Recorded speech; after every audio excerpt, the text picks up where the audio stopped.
টাকা ছাপিয়ে দুর্বল ব্যাংকগুলোকে দেয়া অর্থ সহায়তা বাংলাদেশ ব্যাংকে ফেরত আসা শুরু হয়েছে। ট্রেজারি ও বন্ডের পাশাপাশি নতুন বাংলাদেশ ব্যাংক বিল নিলামের মাধ্যমে উদ্বৃত্ত তারল্য থাকা ব্যাংক ও বাজার থেকে এরই মধ্যে তোলা হয়েছে ২০৮৩ কোটি টাকা। এর মাধ্যমে দুর্বল ব্যাংক ঘুরে দাঁড়াবে বলে আশা কেন্দ্রীয় ব্যাংকের। এবার বাংলাদেশের দুর্বল ব্যাংক নিয়ে দারুণ সুখবর দিল বাংলাদেশ ব্যাংকের গভর্নর। দিকেই যাচ্ছি, এখন আবার তাদের মধ্যে অনেকগুলো ঘুরে দাঁড়াচ্ছে। ইসলামী ব্যাংক ঘুরে দাঁড়িয়ে গেছে। কি বলছেন মূলত বাংলাদেশ ব্যাংকের গভর্নর, আর কি বলছেন সরকারের পক্ষ থেকে, আর কি বলা হচ্ছে গ্রাহকদের পক্ষ থেকে, সেই সঙ্গে জানাবো পদ্মা এবং এক্সিম ব্যাংক সম্পর্কে একটি আপডেট সংবাদ। তো এইসব নিয়ে আজকের ভিডিও। প্রিয় ভিউয়ার্স, আজকে নতুন ভিডিওতে সবাইকে স্বাগত জানাচ্ছি। আপনি যদি আমার চ্যানেলে নতুন হয়ে থাকেন তাহলে এরকম গুরুত্বপূর্ণ ভিডিওর আপডেট পেতে চ্যানেলটি সাবস্ক্রাইব করে রাখুন। ভালো লাগলে লাইক কমেন্ট করুন, আর সম্পূর্ণ ধারণা পেতে পুরো ভিডিওটি না টেনে দেখুন। তাহলে শুরু করা যাক। আপনারা স্ক্রিনে দেখতে পাচ্ছেন সময় নিউজের একটি সংবাদ। সংবাদের শিরোনামে বলা হচ্ছে, দেউলিয়া হওয়ার পথে থাকা অনেক ব্যাংকই ঘুরে দাঁড়াচ্ছে, বলছেন গভর্নর। দেউলিয়া হওয়ার পথে থাকা অনেক ব্যাংকই ঘুরে দাঁড়াচ্ছে বলে জানিয়েছে বাংলাদেশ ব্যাংকের governor doctor Ahsan H Mansur. তিনি বলছেন, দেউলিয়া হওয়ার পথে 10টি ব্যাংকের মধ্যে অনেক ব্যাংকই এখন ঘুরে দাঁড়াচ্ছে, এমনটা তিনি দাবি করছেন। শনিবার 28 ডিসেম্বর টাঙ্গাইল ঘাটাইলে ইসলামী ব্যাংক বাংলাদেশ পিএলসির 400তম শাখা উদ্বোধনী অনুষ্ঠানে প্রধান অতিথির বক্তব্যে তিনি একথা বলেন। ডক্টর আহসান এইচ মনসুর আরো বলেন, ব্যাংক কোনো ব্যক্তিগত কিংবা পারিবারিক প্রতিষ্ঠান নয়, এটা সবার জন্য। আমানতকারী সবাই ব্যাংকের মালিক। দেউলিয়া হওয়ার পথে 10টি ব্যাংকের মধ্যে অনেক ব্যাংকই ঘুরে দাঁড়াচ্ছে। অর্থ পাচার নিয়ে তিনি বলেন, যারা অর্থ পাচার করে দেশ ছেড়ে পালিয়েছেন তাদের অর্থ ফিরিয়ে আনার চেষ্টা চলছে। মুদ্রাস্ফীতি নিয়ে বাংলাদেশ ব্যাংকের গভর্নর বলেন, আমাদের মুদ্রাস্ফীতি এখনো অনেক বেশি আছে, এটাকে কমিয়ে আনতে হবে। আশা করছি জুন মাস নাগাদ এটা স্বাভাবিক পর্যায়ে নিয়ে আসা সম্ভব হবে। বাংলাদেশ ইসলামী ব্যাংক পিএলসি চেয়ারম্যান ওবায়দ উল্লাহ আল মাসুদের সভাপতিত্বে স্বাগত বক্তব্য রাখেন ম্যানেজিং ডিরেক্টর মোহাম্মদ মনিরুল মাওলা। প্রবন্ধ উপস্থাপন করেন প্রফেসর মোহাম্মদ আব্দুস সামাদ এবং অনুষ্ঠানে আরো অনেকে উপস্থিত ছিলেন। এবার জানাবো পদ্মা এবং এক্সিম ব্যাংক সম্পর্কে চূড়ান্ত একটি প্রতিবেদন। এখানে শিরোনামে বলা হচ্ছে, পদ্মা ব্যাংক নিয়ে এক্সিমের চূড়ান্ত সিদ্ধান্ত দিয়েছে। বলা হচ্ছে, ধুঁকতে থাকা চতুর্থ প্রজন্মের পদ্মা ব্যাংককে টেনে তুলতে গিয়ে এখন নিজেই ডুবতে বসেছে expert import bank of Bangladesh PLC অর্থাৎ এক্সিম ব্যাংক। এই পরিস্থিতিতে দুর্দশাগ্রস্ত পদ্মা ব্যাংক পিএলসি কে একীভূত না করার সিদ্ধান্ত নিয়েছে এক্সিম ব্যাংকের পরিচালনা পর্ষদ। মঙ্গলবার ঢাকা স্টক এক্সচেঞ্জ সূত্রে এই তথ্য জানা গেছে।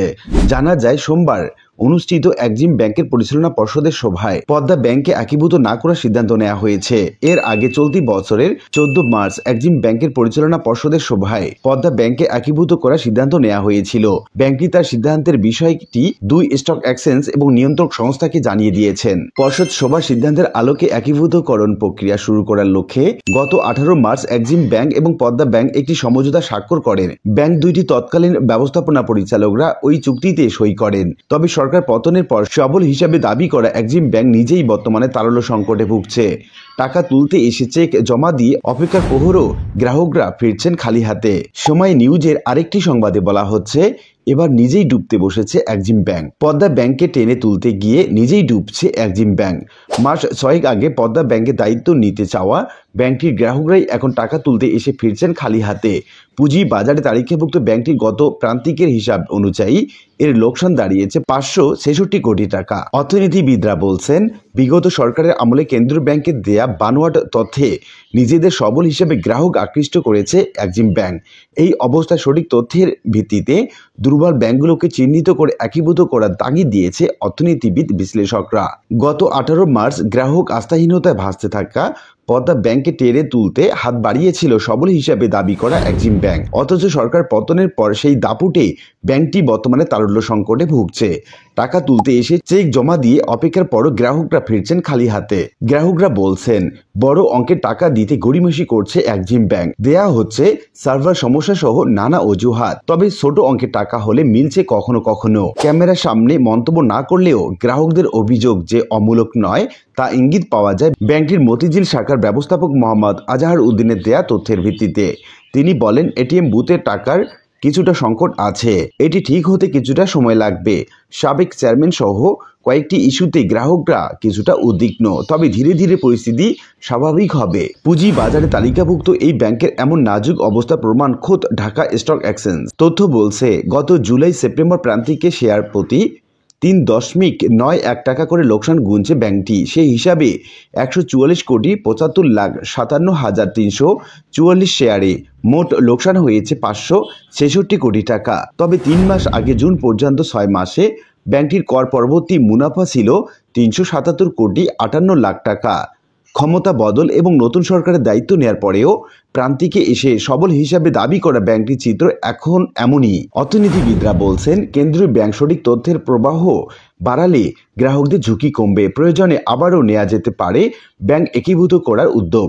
অর্থনীতিবিদ ডক্টর মাহফুজ কবির বলেন, যেসব ব্যাংক দুর্বল তাদের তালিকা প্রকাশ করা প্রয়োজন। এক্সিম ব্যাংক দুর্বল হলে ব্যাংকটি অন্য কোনো সবল ব্যাংকের সঙ্গে একীভূত হতে পারে। সঠিক তথ্যের ভিত্তিতে দুর্বল ব্যাংকগুলোকে চিহ্নিত করে একীভূত করা দরকার। এদিকে এক্সিম ব্যাংকের এমন দুর্বল আর্থিক চিত্রে প্রভাব পড়েছে পুঁজি বাজারে লেনদেনেও। গত ফেব্রুয়ারিতে প্রতি শেয়ারের দাম 11 টাকায় উন্নীত হওয়ার পর বর্তমানে তা নেমে এসেছে 60 টাকার নিচে। তো উল্লিখিত বিভিন্ন আলোচনা থেকে আমরা এটুকু বলতে পারি যে দেউলিয়া হওয়ার পথে 10টি ব্যাংকের মধ্যে অনেক ব্যাংকই ঘুরে দাঁড়াচ্ছে। তবে পদ্মা এবং এক্সিম ব্যাংক নিয়ে চরম দুঃসংবাদ দিলেন বিভিন্ন গণমাধ্যমগুলো। তবে বাংলাদেশ ব্যাংকের গভর্নর বলছেন, কোনো ব্যাংকই দেউলিয়া হবে না, বরং সবগুলো ব্যাংক একসময় ঘুরে দাঁড়াবে। সে পর্যন্ত গ্রাহকদের ধৈর্য ধরার আহ্বান জানিয়েছেন বাংলাদেশ ব্যাংকের গভর্নর। আশা করি বিষয়টি বুঝতে পেরেছেন। আর আজকের ভিডিওটি এ পর্যন্তই। আশা করি ভিডিওটি আপনাদের ভালো লেগেছে। ভিডিওটি ভালো লাগলে লাইক কমেন্ট করতে ভুলবেন না। দেখা হবে অন্য কোনো ভিডিওতে। সে পর্যন্ত সবাই ভালো থাকবেন। ধন্যবাদ।